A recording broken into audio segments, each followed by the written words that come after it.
Hello friends, welcome you all on CS Academy channel. I'm back again with the C++ series. So this one is a lecture number 22, and in this lecture we are going to learn one important, very important and interesting topic of C++, which is mostly asked in March 2015 and March 2017 board examination. Okay, so this topic is a virtual function and polymorphism. Polymorphism is one of the most important feature of object-oriented programming, and as we know that C++ follows the object-oriented programming. So what is polymorphism, what is virtual function, and how we can use the polymorphism in our C++ and how it works. We discuss all these stuff in this video. Please subscribe CS Academy channel and hit the bell icon so that you will get the notification of each and every important video. All the videos are totally free, guys, so please like the videos. If you have any query, let me know in the comment section and share with your friends. Join Telegram group, and I already posted one quiz question on our Telegram group, so please answer that question.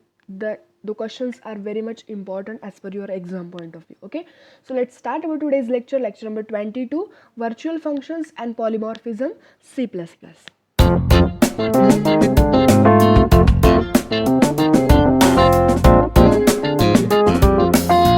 So firstly, in your examination they will ask like, what is the polymorphism?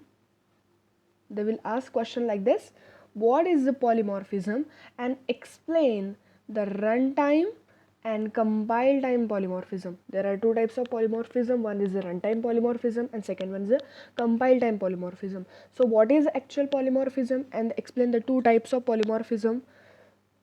They may ask like this. Okay, so we will discuss all these stuffs in the remaining videos. Okay, so please be focused and note down each and every point so that you will get basic idea what is the polymorphism, and it will help you in your revision aspects. Okay, so first point regarding the polymorphism is,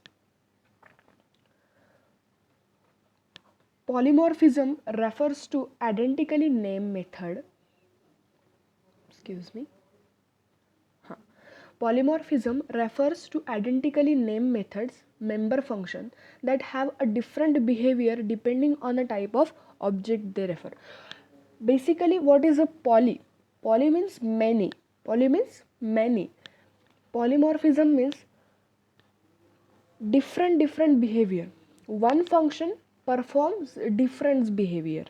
One function have a different behavior or perform a different task, more than one task. What is meant by polymorphism? One function performs more than one task, that is called as a polymorphism. That is a basic definition of polymorphism. So polymorphism refers to identically named method, that is member function. What is member function, what is object, what is class, what is function, we already discussed in the previous video. If you missed that video, go in the description or check out the playlist of C++ from CS Academy by Ketkey channel. Okay, and watch that videos also, they will help you to understanding these stuffs. Okay, so polymorphism refers to identically named method, that is a member function. Member function is a function which is present into the class, that have a different behavior depending on the type of object they refer. Means one function, the function's behavior is depending on the type of object. Function's behavior is depending on the type of object, and there may be different types of objects are present in our program. So function's behavior is depending on the type of object. So this one is a basic idea. Polymorphism means one function have a different behavior, and that behavior is depends on the type of object. Okay, so this one is a polymorphism. Next one, polymorphism simply means one name with multiple forms. As I already told you that what is meant by poly. Poly means many, more than one. So one function having a one name but different behaviors, but more than one behavior, multiple forms. So polymorphism simply means one name with multiple forms or multiple behavior, multiple task. That is a actual polymorphism. Next one. The types of polymorphism and examples are shown in the following figures. So there are two types of polymorphism, as I already told you, that one is a compile time polymorphism and second one is a runtime polymorphism. So what is a compile time polymorphism, what is runtime polymorphism, we will discuss further. So firstly, compile time polymorphism have again a two types. One is a function overloading. I already discussed what is a function overloading, what is a operator overloading, as already discussed in the previous video. If you missed that video, check out the playlist of C++. I already posted the function overloading videos. Okay, so function overloading is a compile time polymorphism. Function overloading is an example of compile time polymorphism. And next one is the operator overloading. Operator overloading is again one example of compile time polymorphism. Okay, in function overloading, what is a function overloading? Function overloading means two class having a same function with same name but different parameters. Means, for example, there are class C1, okay, and class C2. There are two classes, but having the same function, means A, for example, this one is an example, not an actual program. A and C2 again have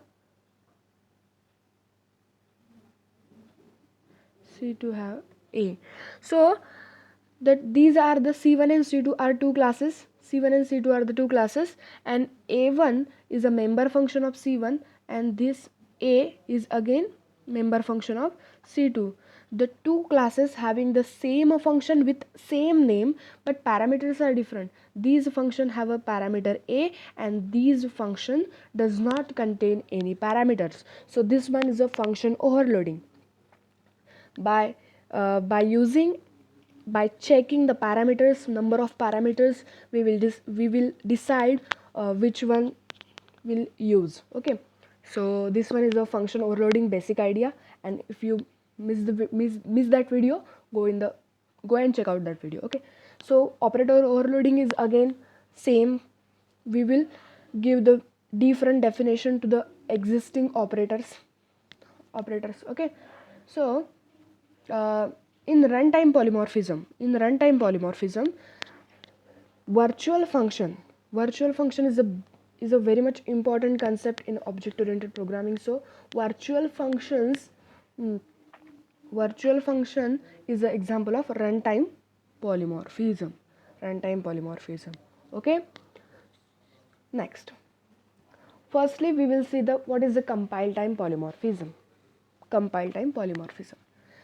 Function overloading and operator overloading are the examples of compile time polymorphism. As I already told you that function overloading and operator overloading are the examples of compile time polymorphism. Next one. In this case, the overloaded member functions are selected by matching the arguments, both type and number. As I already told you that the two classes having the same function with same name but the parameters are different. By invoking or the matching arguments, overloaded member functions are selected by matching their arguments and both type and numbers. We match that argument and the type of arguments and the number of arguments. We check our requirement and actual argument present in that function. Okay, and after that we select the overloaded member function. After that we decide which member function will be used. Okay, next. So this information is known to be the compiler. Means these overloaded member function are selected, the procedure of selecting the member function, these all stuff is already known to the compiler. compiler at the compile time. Therefore, the compiler is able to select the appropriate function. As the compiler known that how to select a member function at compile time, so compiler is able to select the appropriate function for the particular call. If one object call to the function and compiler already known that how to select the given two function, how to select one function from the given two functions, so compiler is able to select one appropriate function for the that object call at compile time itself. This is known as a compile time polymorphism. Means if there is a one object is present and one object wants to access one member function, but there are two member functions are present into the classes. If two classes are present and two classes having the same function with different parameters, an object call one member functions, so compiler get confused which one will be selected, so it select by matching their arguments types and numbers. So compiler have this all information how to select the member function, and by using that information compiler select the appropriate function for the object call. Okay, so this one is known as a compile time polymorphism, and all these procedure done at the compile time. So this polymorphism is also called as a compile time polymorphism. Okay, write down this point, note down this point. Okay, if you have any query, let me know in the comment section. So compile time polymorphism is also called as the early binding. Early binding means program is this all procedure is done before the runtime, before the execution. All these procedure is done before the execution of program. So this one is called as a early binding or static binding or static linking. These are the different names of compile time polymorphism. They may be asked like explain the early binding or static linking. So you have to know that the compile time polymorphism have these different names. Early binding simply means that object is bound to its function at compile time. Okay, compile time object is bind at compile time, so that is called as the early binding before execution. Next one, what is the runtime polymorphism? First, in some situation it is nice to select the appropriate function to be invoked while program is running. When we select the member function at compile time or before execution, that is known as a compile time polymorphism. When we select the appropriate member function while program is actual running, that is called as a runtime polymorphism. Next one, consider the situation where the function name and prototype is same. What is meant by prototype? Prototype means arguments of the function. Arguments, what is meant by arguments? Let's discuss. So this one is a f1 is a function and a1 is the argument or parameters. As we know that this one is the parameters, again f1 and a1, two functions having the same prototype. So these two functions having the same prototype. So consider a situation where the function name and prototype is the same in both the base and derived classes. So derived and base class is the concept of inheritance, as I already posted a video on inheritance. If you missed that video, check out that. So in both base class and derived class, as shown in the following class definition. So let's discuss one example of runtime polymorphism. Example. So this one is a class A and int x, private by default. If there is not any declaration, so it is by default private. In public section, void show void. So this one is a member function of class A and show in the base class. So A class is a base class A is a base class, and we declared here one member function name as a show. Next class is a class B, and we inherit class A into class B. So class A is a parent class B is a child class, and into Y is a declaration of variable. In public section we again define that member function name as a void show void. So prototype is again same, void show void, and here again void show void. So prototype is same. So which one will be selected at runtime is decided by object. It's decided by object. So two classes, one is a base class and derived class, having the same name with same prototype. Okay, so the member functions are selected at runtime, so that is called as a runtime polymorphism. Okay, in such situation the appropriate member function can be selected at runtime. It is known as a runtime polymorphism. To achieve this runtime polymorphism, C++ supports the mechanism of virtual function. So C++ supports the mechanism of virtual function. Okay, so virtual function is a example of runtime polymorphism. For compile time polymorphism we use function overloading, operator overloading, but for the for the runtime polymorphism we use virtual function. And what is virtual function we will discuss in the next video. Okay, so in this video just we discussed one compile time polymorphism and what is the runtime polymorphism. Next point, at runtime it is known what objects are under consideration. The appropriate version of function is called.